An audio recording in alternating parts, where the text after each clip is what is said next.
cet espoir, telle une encre pour mon âme, dans la tempête,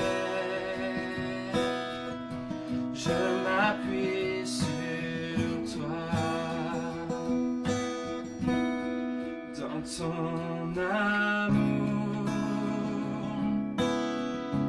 toutes mes craintes disparaissent. En toutes choses, j'ai confiance en toi.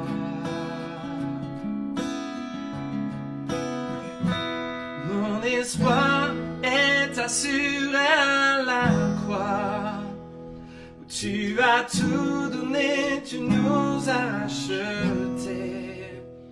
Et cet espoir est une encre pour mon âme, inébranlable est notre Dieu. Dieu éternel, tu étais, tu seras toujours fidèle, toujours près de moi. Tu es mon espoir est assuré à la croix. Tu as tout donné, tu nous as achetés. Cet espoir est une encre pour mon âme, inébranlable est notre Dieu. Mon espoir est assuré à la croix. Tu as tout donné, tu nous as achetés. Cet espoir est une encre pour mon âme, inébranlable est notre Dieu.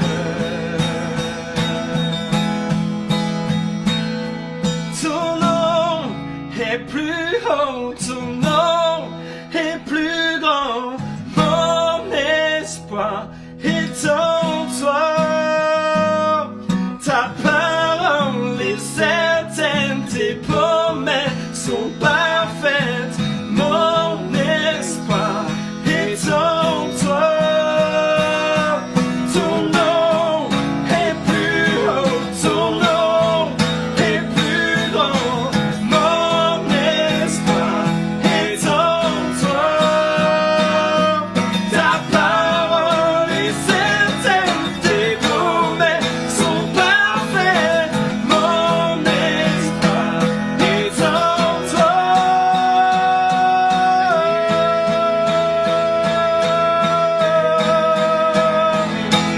Mon espoir est assuré à la croix, où tu as tout donné, tu nous as rachetés.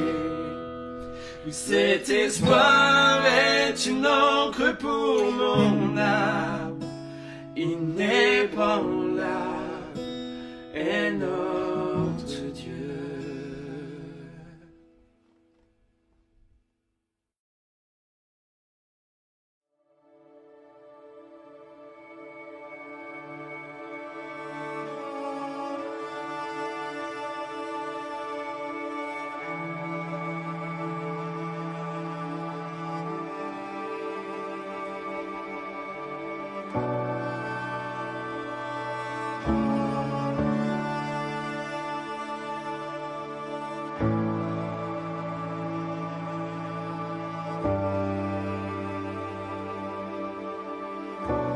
Tu m'appelles par-delà les eaux, quel inconnu, aucun appui.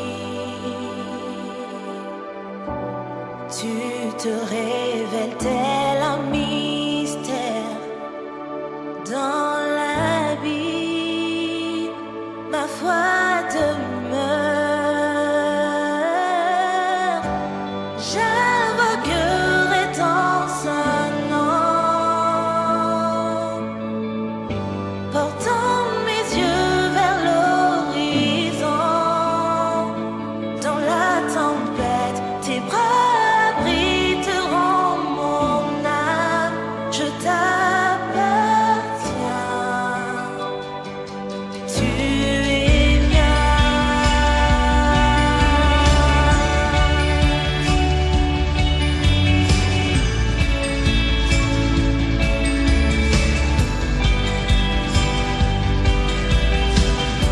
Ta grâce abonde dans la profondeur, ta main puissante me guidera.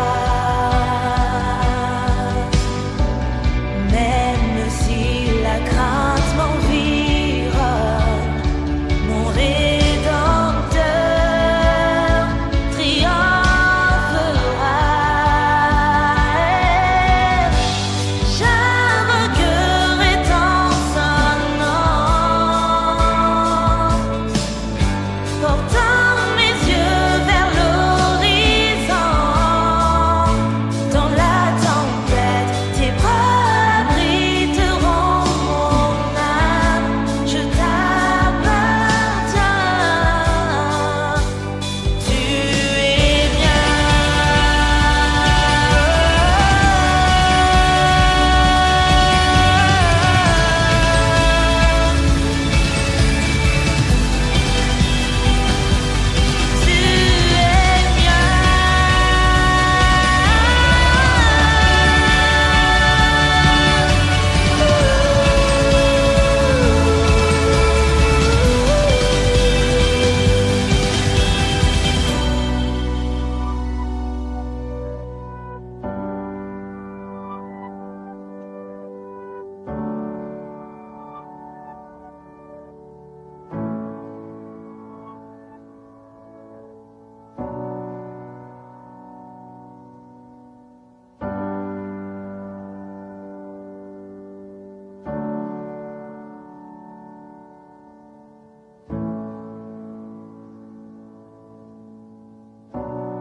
Esprit Saint, emporte ma foi dans l'invincible. Je dompterai l'indomptable et tu m'en rendras capable. Emmène-moi au-delà de l'imaginable et ma foi se fortifiera dans la présence de mon Sauveur. Esprit Saint, emporte ma foi dans l'invincible. Je dompterai l'indomptable et tu m'en rendras capable. Emmène-moi au-delà de l'imaginable et ma foi se fortifiera dans la présence de mon Sauveur. Esprit Saint, emporte ma foi dans l'invincible. Je dompterai l'indomptable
t'appartient. Tu es mien.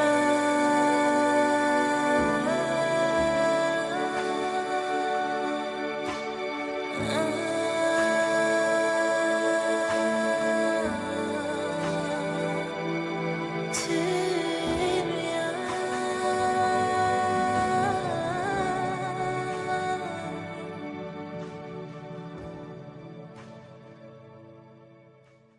Bonjour tout le monde, c'est juste pour vous donner une nouvelle de nous, donc si tu veux commencer. Oui, ça va bien de mon côté. Je pratique le piano, puis je prends soin de mes petits herbes. Oui, puis elle a le pouce vert, puis peut-être plus qu'un, puis moi j'ai les mains pleines de pouces. J'ai essayé de jouer au tennis, mais ça n'a pas marché. Donc moi je travaille pas mal, ça fait longtemps que j'ai pas aussi travaillé avec ça, mais on a du beau temps en nature, comme vous pouvez voir. Donc on a hâte de vous voir. Bonne semaine! Bonjour à tous. Je suis contente qu'on puisse se parler avec ces petites vidéos-là, mais j'ai vraiment hâte qu'on se voit physiquement, là, puis que ça me manque beaucoup. Pour les nouvelles, donc, pour ma santé, ça va super bien. Ça faisait 1 an là, que j'étais suivie par des scanners pour une probabilité d'un cancer, d'un autre cancer.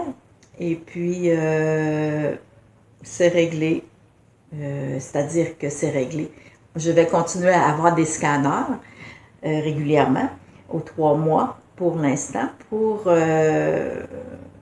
en arriver à ce qu'il n'y ait plus rien. Et puis, Dieu a mis sa main toute puissante sur mon corps. Et puis, il l'a guéri. Et puis, je lui rends gloire. Je suis comblée. Là, présentement, je suis à l'étude de la parole de Dieu, l'Ancien Testament.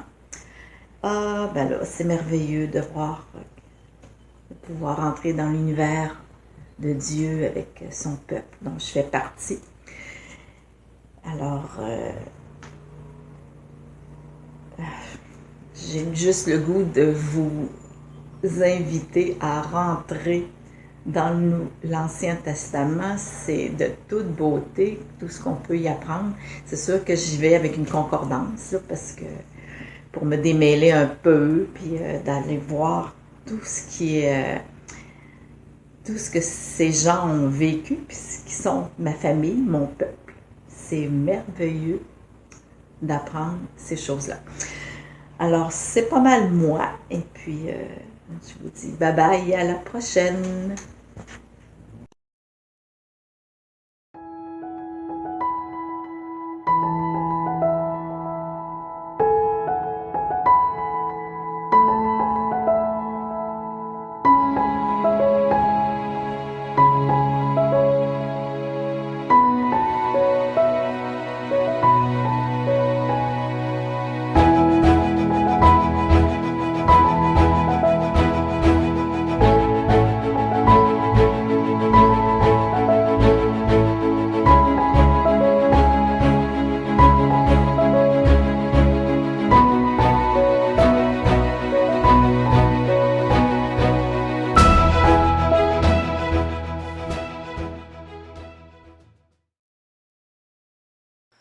Bon dimanche matin, on est le 21 juin cette semaine, c'est la fête des pères, donc bonne fête des pères. J'espère que vous allez passer une belle journée puis profiter de ce temps-là en famille pour ceux pour qui c'est possible, en respectant les consignes du gouvernement bien entendu. Pour les autres, on vous souhaite une bonne matinée. On a eu quelques chants tout à l'heure, on se prépare à avoir un message. Ce matin, c'est Rénal Labrec qui va nous traiter du sujet, le coronavirus, où est Dieu dans tout ça? Ça promet d'être intéressant. Ensuite de ça, on va avoir un autre chant qui est un enregistrement de la compagnie de chant Hillsong, suivi de Paul André qui va nous amener porter la méditation pour le partage ensuite sur ce matin. La suite des thèmes des dernières semaines qui était le cadeau extraordinaire ou une offre extraordinaire de Dieu. Et ce matin, on regarde un nouveau corps. Ensuite de ça, on va vous inviter à tous nous rejoindre sur la plateforme Zoom pour un temps de partage puis d'échange ensemble. Bonne semaine à tout le monde. Bon matin tout le monde. Coronavirus. Vous ne trouvez pas qu'on a assez entendu parler de ça? Sauf que ce qui arrive, c'est que des personnes pourraient vous poser certaines questions. Par exemple, où est Dieu dans tout cela? Où est Dieu dans les maux qui peuvent survenir dans ce monde-ci? Il y a un philosophe qui a dit ceci. Un philosophe du 3e siècle avant Jésus-Christ. Il a dit ceci. Si Dieu veut empêcher le mal, mais ne le peut, alors il est impuissant. S'il le peut, mais ne veut pas l'empêcher, alors il est malveillant. S'il le peut et le veut, alors d'où vient le mal? Effectivement, des gens peuvent être amenés à vous poser des questions à propos de Dieu, à propos du mal qui se produit dans le monde. Mais, bonne nouvelle, on a des réponses à des questions à travers la parole. À ce moment-ci, ça devient intéressant de savoir ce que Jésus en pense des maux qui peuvent se subvenir dans l'humanité. D'ailleurs, il y a des gens qui ont posé la question à Jésus là-dessus. Je vous invite à regarder l'Évangile de Luc, chapitre 13, versets 1 à 5. Voici ce qui est écrit. En ce même temps, quelques personnes qui se trouvaient là racontaient à Jésus ce qui était arrivé à des Galiléens dont Pilate avait mêlé le sang avec celui de leur sacrifice. Il leur répondit, « Croyez-vous que ces Galiléens aient été de plus grands pécheurs que tous les autres Galiléens parce qu'ils ont souffert de la sorte? Non, je vous le dis, mais si vous ne vous repentez, vous périrez tous également. Ou bien ces 18 personnes sur qui est tombée la tour de Siloé et qu'elle a tué, croyez-vous qu'elles aient été plus coupables que tous les autres habitants de Jérusalem? Non, je vous le dis, mais si vous ne vous repentez, vous périrez tous également. » On a ici, dans ce que je viens de vous lire, il est question essentiellement de deux types de catastrophes, désastres. Le premier est ce qu'on pourrait appeler un mal moral. Il s'agit du massacre de Galiléens par Pilate. Donc c'est de la méchanceté humaine qui est derrière ça. Un autre type de mal dont il est question, c'est ce que j'appellerais un mal physique, une catastrophe naturelle ou un événement. Apparemment, ça serait un accident dans ce cas-là. On parle d'une tour qui s'effondre sur 18 personnes. Les foules veulent savoir ce que cela signifie. Est-ce un jugement particulier pour des péchés particuliers que ces personnes-là auraient pu commettre? Mais Jésus amène une réponse étonnante aux gens qui lui posent la question. Il leur dit, « Repentez-vous ou vous allez périr. » En fait, ce que Jésus cherche à leur dire, c'est le fait de dire, ben écoutez, au lieu de regarder les morts, regardons plutôt les vivants. Au lieu de regarder leurs péchés, regardez plutôt les vôtres. Votre problème à vous, ce n'est pas leur péché à eux, c'est vos péchés à vous. Et en fait, Jésus nous invite à réaliser qu'on est tous des pécheurs et que les catastrophes peuvent être perçues comme un appel à se repentir et à être sauvés alors qu'il est encore temps. Les pandémies font partie un peu de, je dirais, un type de mal de la nature et qui n'est pas nouveau. Hein. En fait, dans toute l'histoire de l'humanité, on a assisté à des pandémies. Considérons par exemple la peste qui s'est produite à l'époque de l'Empire romain et qui a tué quand même des millions de personnes. Qui n'a jamais entendu parler de la peste noire au cours du Moyen Âge? Une grande partie de l'Europe est morte d'ailleurs lors de ce fléau. Pensons également à la grippe espagnole qui a eu lieu juste après la Première Guerre mondiale et qui a tué plusieurs millions de personnes. Plus récemment, on a parlé aussi de l'épidémie de sida qui a quand même tué plusieurs millions de personnes également. On n'est pas à l'abri qu'il y ait du fait qu'il puisse y avoir d'autres pandémies à venir et même qu'il puisse y avoir d'autres vagues de contagion par rapport à la pandémie actuelle que l'on vit. Laquelle d'ailleurs a fait quand même beaucoup moins de morts que les autres grosses pandémies dont je viens de vous parler. On parle d'environ, à date, dans le monde entier, un demi-million à peu près proche d'un demi-million de personnes. Maintenant, techniquement parlant, on sait que le coronavirus, c'est une maladie qui est d'origine virale, le mot le dit. C'est quoi un virus? Ben, c'est tout simplement un fragment d'ADN ou d'ARN, un acide nucléique, qui est recouvert d'une couche de protéines et qui se comporte comme des parasites. Donc, pour se reproduire, elle rentre à l'intérieur d'une cellule, change le code génétique de la cellule et se reproduit pour produire à nouveau de nouveaux virus, etc., etc. Le coronavirus est caractérisé par le fait qu'il a une enveloppe, une couronne de protéines, et aussi il a une enveloppe de nature lipidique. Bon, ça veut dire quoi ça? Les lipides, c'est une matière grasse essentiellement qui recouvre,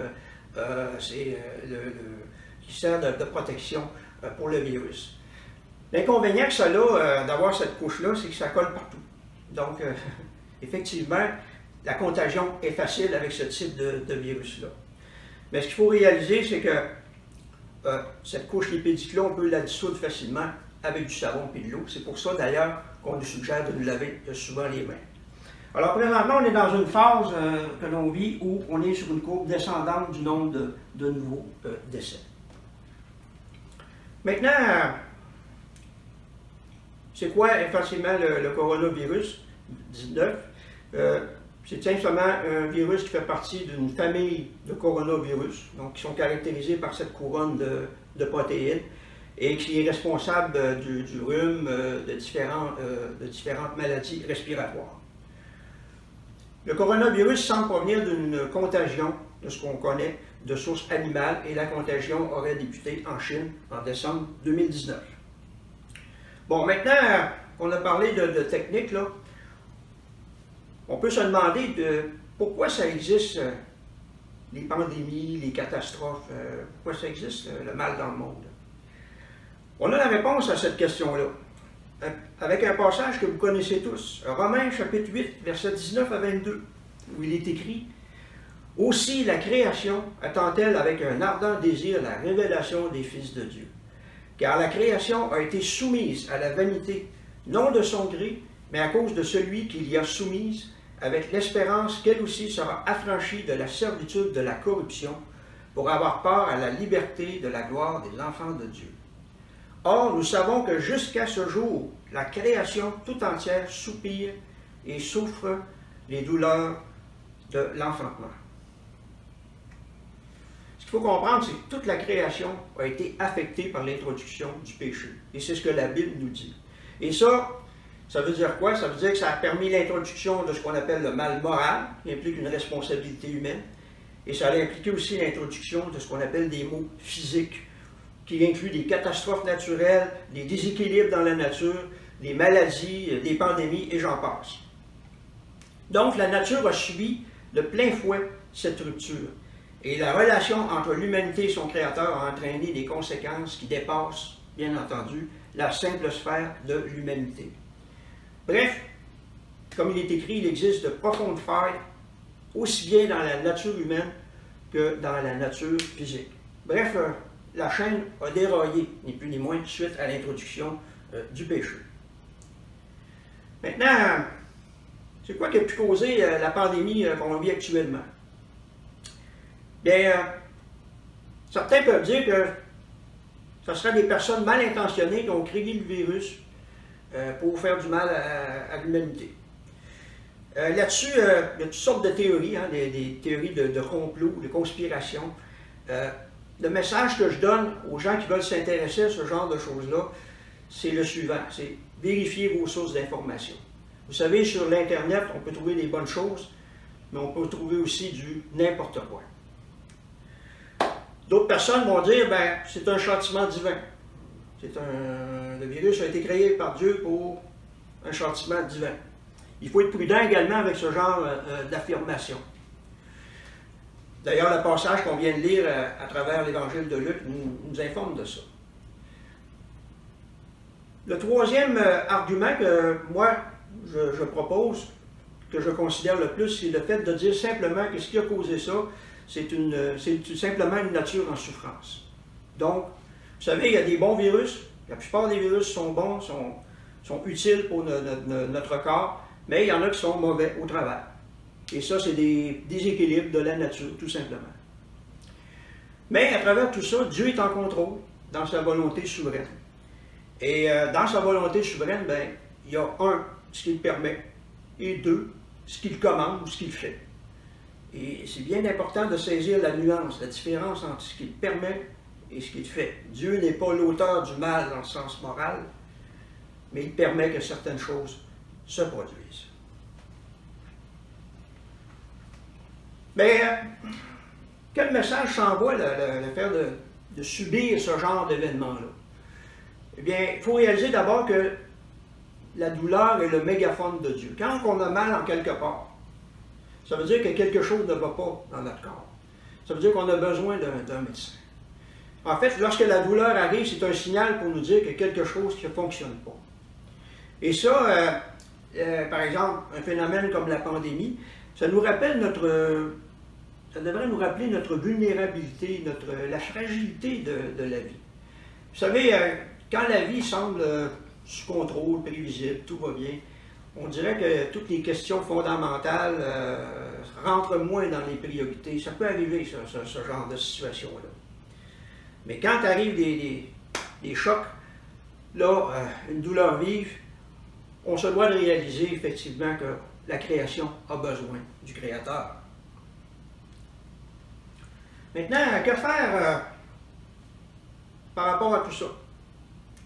Bien, pour nous chrétiens, la première chose, c'est de garder confiance, sachant que Dieu est en contrôle. On a vu que Dieu est notre rocher, notre roc, notre fondement, l'ancre de notre esprit, et ça, c'est inébranlable.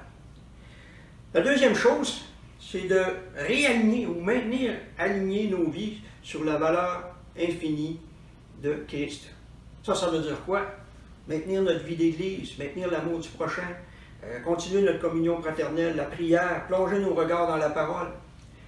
Le troisième point, c'est le fait de pratiquer de bonnes œuvres. Les bonnes œuvres, ben, c'est une foi en action. Je n'ai pas besoin de vous en apprendre plus sur ce qu'on entend par des bonnes œuvres. Quatrième point, savoir tenir compte des conseils et des ressources que nous avons.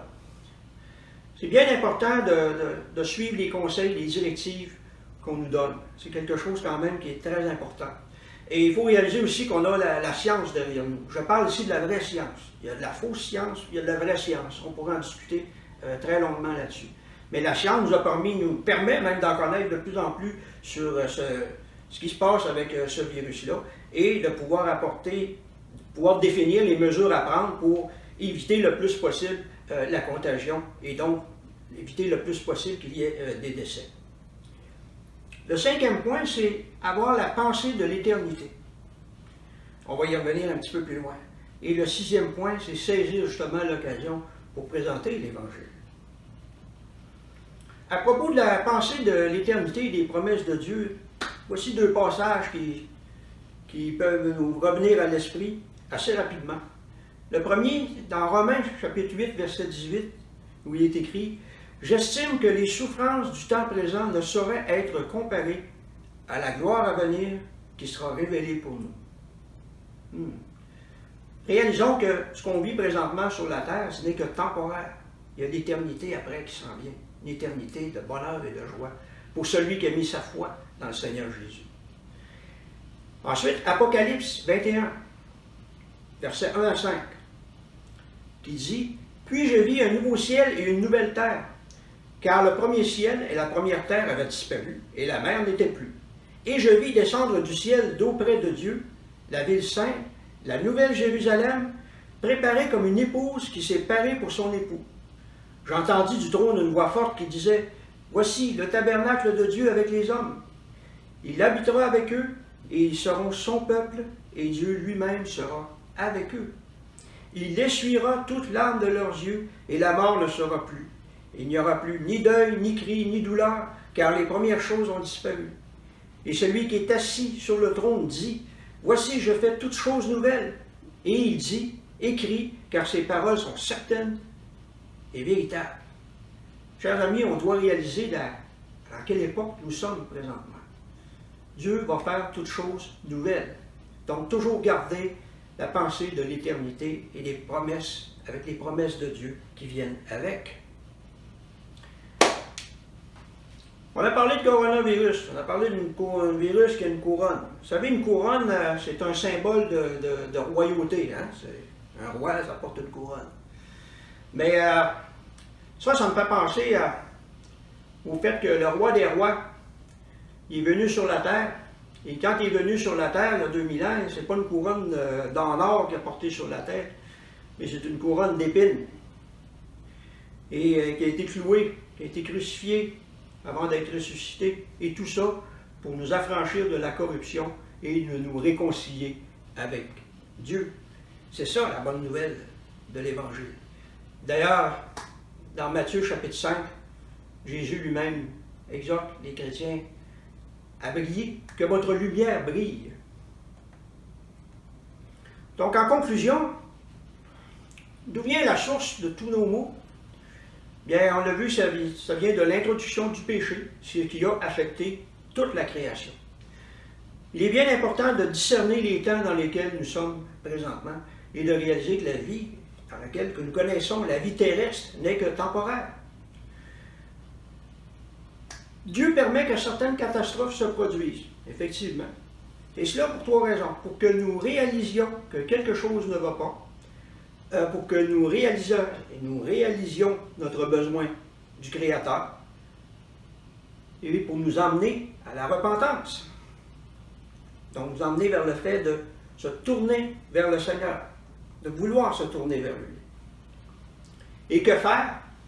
Première des choses, garder confiance, sachant que Dieu est en contrôle. Réaligner nos vies sur la valeur infinie de Christ. Pratiquer de bonnes œuvres, qui est une foi en action. Tenir compte des conseils et des ressources que nous avons. Avoir la pensée de l'éternité et des promesses de Dieu.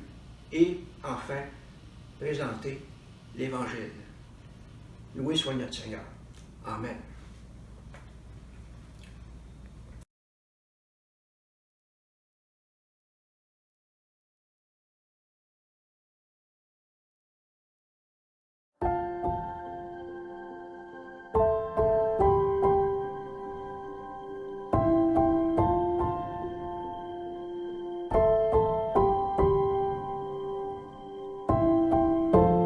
Notre Père éternel, toi qui as tout créé, Dieu tout-puissant,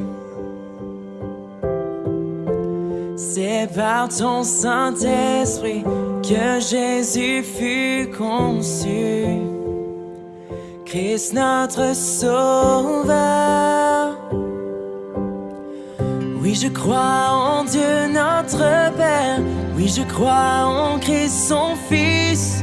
Oui, je crois en ton Saint-Esprit, ô Trinité divine. Oui, je crois à la résurrection, que nous vivrons à jamais.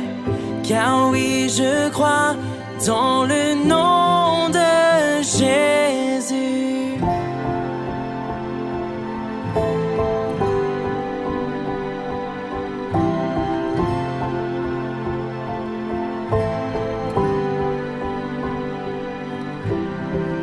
Notre juge et défenseur, tu souffris à la croix.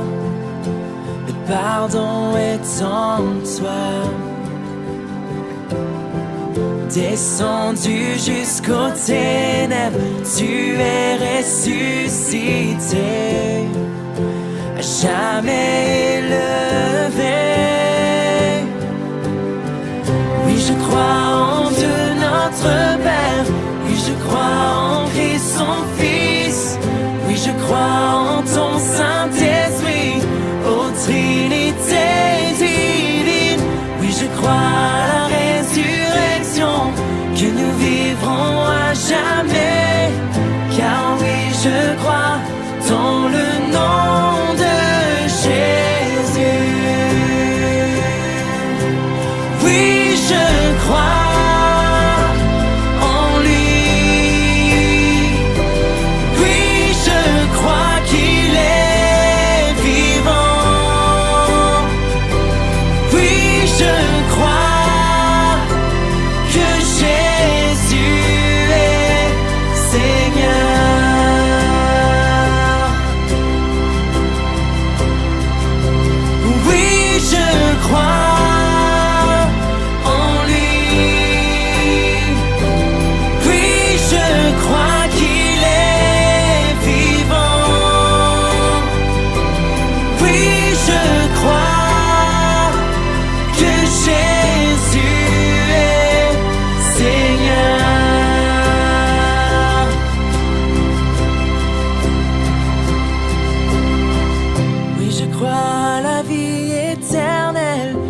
crois que d'une vierge il est né.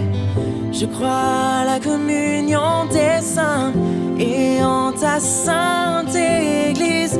Oui, je crois à la résurrection quand Jésus reviendra.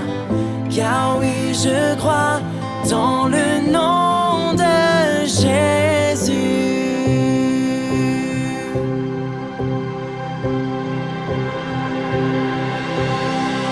Oui, je crois en Dieu notre Père. Oui, je crois en Christ son Fils. Oui, je crois en ton Saint-Esprit, ô Trinité divine. Oui, je crois à la résurrection, que nous vivrons à jamais. Car oui, je crois dans le nom de Jésus. Oui, je crois en Dieu notre Père. Oui, je crois en Christ son Fils. Oui, je crois en ton Saint-Esprit, ô Trinité divine. Oui, je crois à la résurrection, que nous vivrons à jamais. Car oui, je crois dans le nom de Jésus. Car oui, je crois dans le nom de Jésus.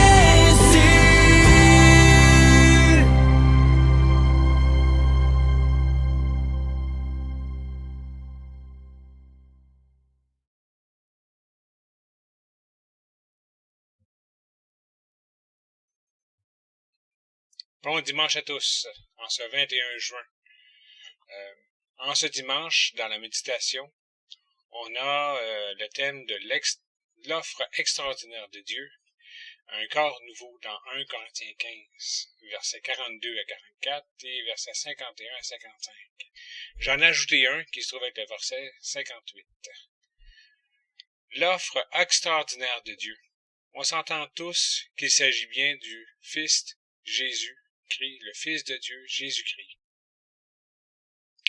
On sait qu'il est mort pour nous, qu'il est mort pour nos péchés. Il est mort, mené à l'abattoir comme un agneau, sans rien dire. Il a accepté. Qu'il a été enseveli, qu'il a ressuscité, tout le temps en accord avec ce qui avait été écrit. On est d'accord qu'il a vaincu la mort.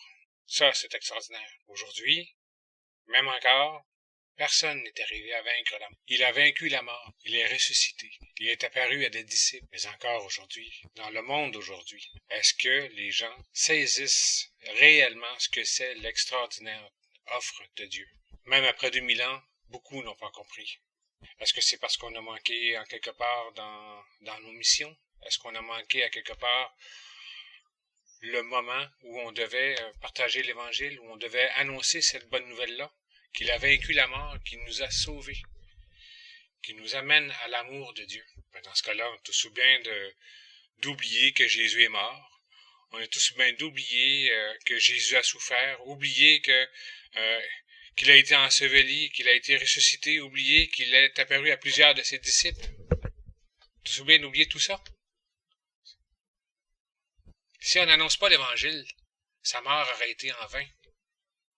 Si on ne vit pas l'Évangile, sa mort aurait été en vain.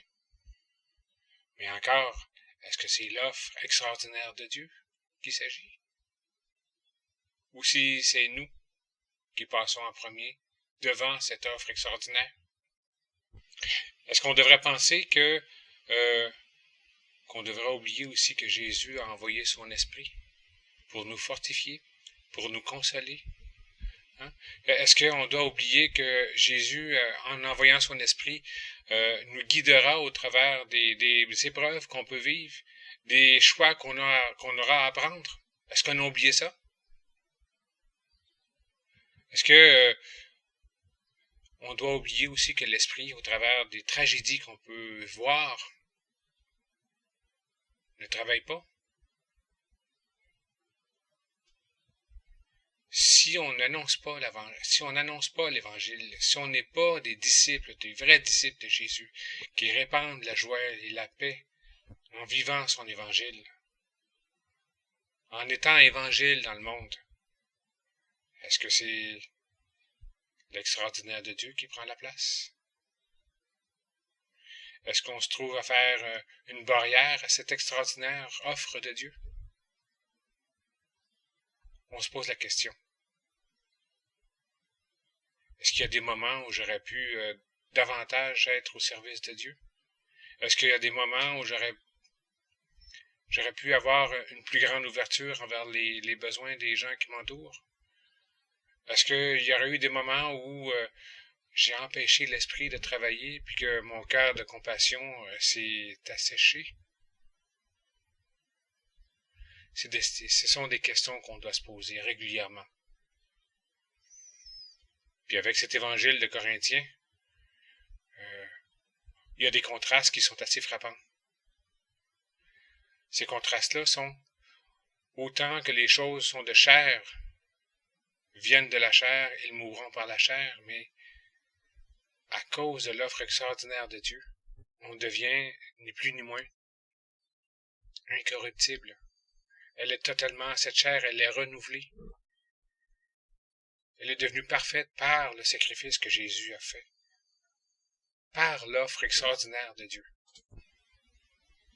Maintenant, on se rend compte comment est-ce qu'on peut être faible à certains moments, souvent, beaucoup plus souvent, faible, mais qu'on est couvert de péché, parce qu'on se laisse mener par notre propre chair. L'offre extraordinaire de Dieu, c'est ça. C'est parce que nos offenses est un refus de Dieu. C'est une voie de rebelle contre Dieu, mais on ne se rend pas compte à quel point nous sommes inconscients du poids de ce péché qui est sur nous. Aujourd'hui, en homme nouveau, dans un nouveau corps, par l'offre extraordinaire de Dieu, par la mort de Jésus-Christ qui nous sauve, on peut avoir des soupçons. Le poids de nos péchés est lourd. Il est grand. Il est immense. Par nous-mêmes, c'est impossible. Par le sacrifice de Jésus-Christ, en toute obéissance, il nous amène l'extraordinaire de Dieu. Il nous amène l'offre extraordinaire de Dieu. Il n'y a aucun moyen. L'offre extraordinaire de Dieu, c'est comme il a dit à Pierre, comme il a dit aux apôtres, il faut que je quitte pour que je vous envoie le Consolateur. Il faut que je vous quitte pour que je puisse vous envoyer celui qui vous consolera, qui vous guidera, qui vous enseignera. Là encore, c'est une parcelle de l'offre extraordinaire de Dieu. À cause de son sang versé, pour nous, nous sommes vivants en lui. À cause de ce sang versé, tous sont sauvés, à condition qu'on accepte qu'il est mort pour nous. C'est pas grand-chose, mais c'est le message qu'on doit donner.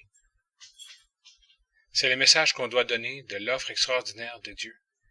C'est le message d'espoir qui doit être annoncé à tout vent, à toute occasion, aux gens autour de nous. Que par la mort de Jésus-Christ, par son sacrifice, il nous a sauvés. Par l'offre extraordinaire de Dieu, on a aussi une responsabilité. On a un devoir. On a un devoir de faire honneur à ce qui nous a été donné. Et ce qui nous a été donné, c'est la vie. La vie pour toujours, la vie éternelle.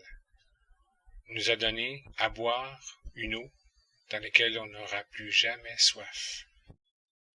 On a un devoir d'être fidèle à ce qu'il nous donne. On a un devoir de l'aimer, pas à moitié, mais pour de vrai.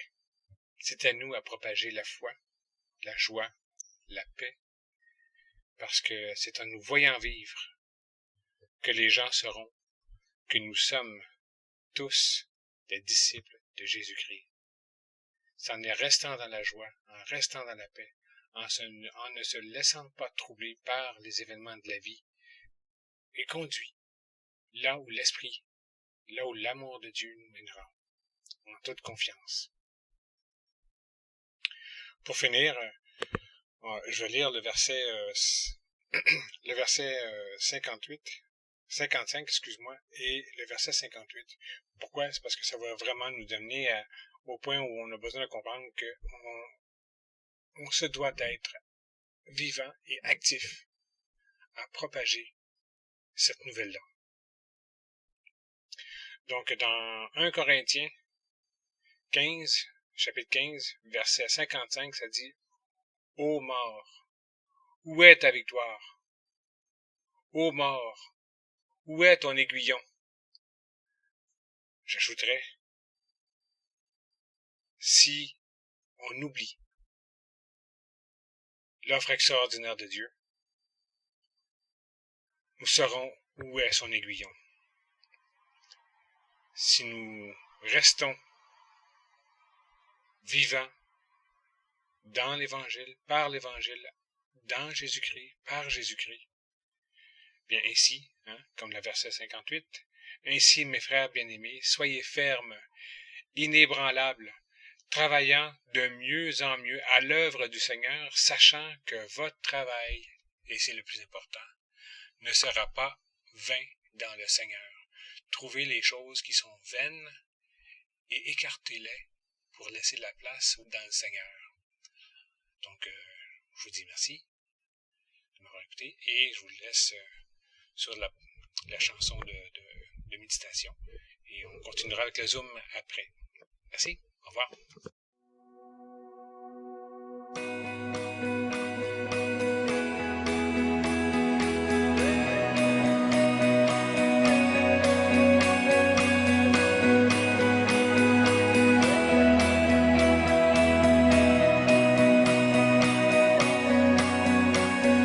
Tu transformes mal au vin, touche à les yeux de ta main.